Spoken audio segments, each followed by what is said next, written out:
leencawwan jedharraa duubatti hin deebine.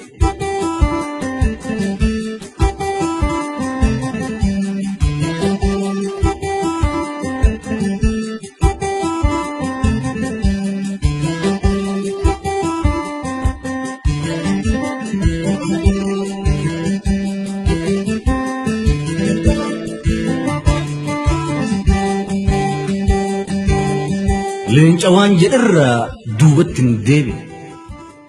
waaqaa fi lafatti waan hundumaa uumee ka qabu harkatti kan addunyaa guutuu argu al takkatti kan hiixatu qabu kan qabu moo'atu ka homaa miliqne kan maraa to'atu mootiin hundaaf mootii jalqabaa fi boodaan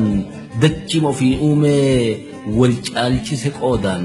caalmaa qoodaa santu baaliyyoo gaheera carraa boodaa santu baalee fi baheera uumaaf uumamarraa dabaree argatte kanaaf lafti baale waa hundaan gabbatte baale. biyyeen kee jiidha lafti kee gaaddisa bosonni kee lubbuu hundaa jiraachisa laggeen kee taliila burqaan keen goggogu biqilli keen badu margi keen xoollagu burqaa moddalaabuu hiddaan waraabbata waa beegannaa leewwee hibii walmalii hoodamii oborsoo fi shaayyaan maddii ijaajjee dhaabbata. mukni umrii qabu kanaaf sirra ture situ qalbii namaa gammachiisee fure. gaachanaa gaaddidduu gaarreeniin gabbattee gaaddisa kee jalatti jaalalaan ammattee jeedalaaf gadamsa ardiin biroo hin qabne gosa simbirroota addunyaarraa dhabne si keessatti argina kanaaf si daawwachuuf si laaluu hawwina. baala lafa misaalaaf quufaa qananiin halatti baafatan lafa hambaa seenaa midhaaga kee laaluun gadda irraanfatan biyyeen kee gabbata. gammoojjii baddatti namni kee of danda'a gammachuu gaddatti baala malee balaan dachii kee irran bu'u arjoomni kee dacha ilmamee hin gu'u akka haadhaatitti namaaf guduunfita sanyii sirra bu'eef bu'aadhaan deebita. waggatti al sadii callaan sirraa gala loon marga kee dheedu waggaa waggaan dhala si bira hin jiru rakkinaa fi dhabne kanaaf si filata bineensaa fi namni. dirree Sheek Huseenii holqa soofumarii fi gaarri baatuun harkiin gaarreen baalee bosona harannaa fi tulluu diimtuun riiraa fi saannate midhaadduu kurkurru kubbaayyoo fi kotoon si keessa dhaabbate utubaa lafa kee ta'ee wal ga'uunsaa burqaan orom burqe madde orom madde walaabu ta'uunsaa wabii jiruuti jedhee as baasee ragaa kee addunyaa biratti ol kaasee maqaa kee akkuma gamtanaan oromiyaaf baate baale qooda cimaa onnee ijoollee keetiis seenaan cimsee hima. onnee ijoollee baale gootan gootummaan guutuu isaanii dhaale ka aannanii midhaan kee quubsee lafatti hafee ka dhadhaa damma keen jabeeffatan lafee maddaa fi eenyummaa ittiin ta'e bakka isaan hammaatullee hin kennine harka dhiirran onnee guutuu ilmaan diin ariitee harkaan qabdee huutu akka gatantartee wal'aansoon kufnetti akka hoomaan roorroo dahooteen dhufnetti irree jabeessitee morka ittiin deettee ilmaan gora baastu guddisaa as geette baale haadha gootaa harmee harmi guune burqaan oromoota.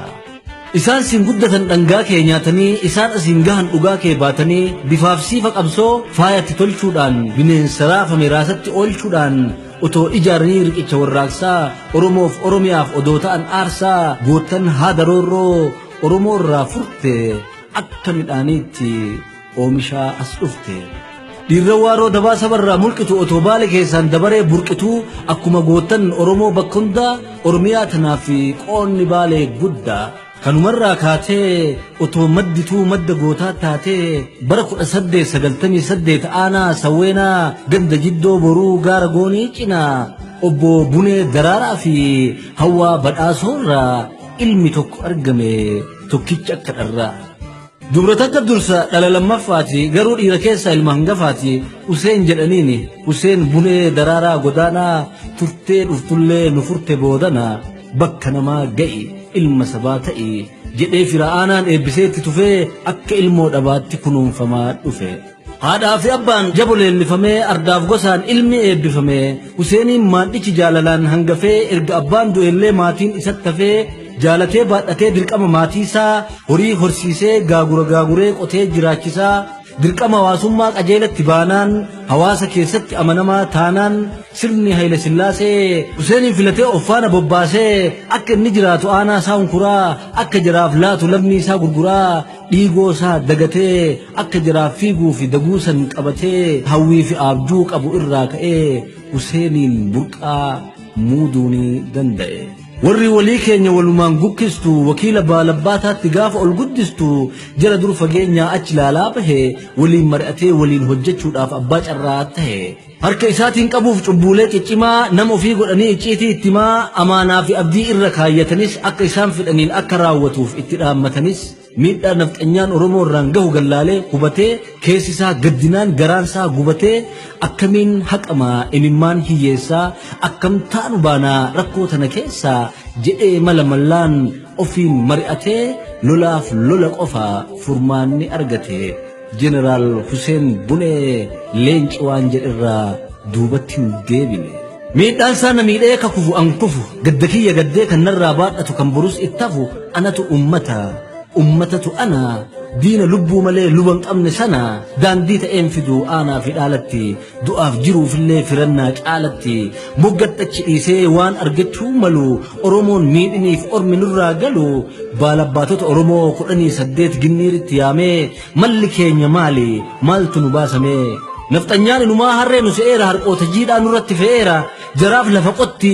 ilmaan teenyan bartu jaraaf daakaa bultiniitiin teenyan raftu nullee yoo ta'e dhadhaaf damma feena isaaniif korree miilaan jala ceena. angoo fi sadarkaa kanaan nu bitaatti sobaan nu sossobdeen numaan nu fixaatti malee waan nun siisu muudamni gosaa fi aanatti nu diinsu. kanaan of wallaallee ofii jiraachuurra dhaloota awwaallee ani dida ka'aa ittaa kaanu gaangeeffaanoo isaanii qabaa jala yaanu lolleetti cabsina dhoofnee hadoochina saamicha qabeenyaaf eenyummaa oolchina jedhee Huseen Bunee marii ittiin gahu baalabbaata keessaa tokkolleen arganne ka isaaf dhagahu. inumaatti kolfan qis jedhanii kolfatu fi tokko mootii waa hundumaan harkaa qabu angoo haalolluunii jettaa wanti lolluun meeti moo fi maratteenus maraachuu keeti bakka hin dhaqqabne hiixattee ilaalini harka siin dhaqqabne hooqachuu yaalini adaba godhan arraba keetiksi afaan kee hodhadhu halangeetee malee meeshaa maalii qabdaa nafxanyaan loluudhaaf ol kaatee lallabda nusifaan ngoon kun abduu kijiba atuu hin yaalin waan raawwiinsi dhiba jedhanii dinnaan mariisaa harkatti na dhagahaa jedheen ol ka'ee bakkatti. akkuma nu namaa nafxanyaanis nama akkuma nu duunu du'ee awwaalama tarii yoo an dhugaan ka'ee dhugaadhaaf hin lollee rasaasni Oromoo yoo isaan hin qollee anis harka laadhee gabroomee fi bula ba'aa isaanii baadhee akka ta'u ammoo isin agarsiisa ajjeesee fannisee dhalootaan barsiisa isin diddanillee osoo dandeettanii isaaniif bitamee kiyyan dhageettanii itti nyaadhaa dhugaa haqqisee hin nyaadhu gowwaa haqadheessu qubanaa qabaadhu jedhee dhaadatee gurraacha akka qarsaa faanotti ejjate halangeesaa farsa.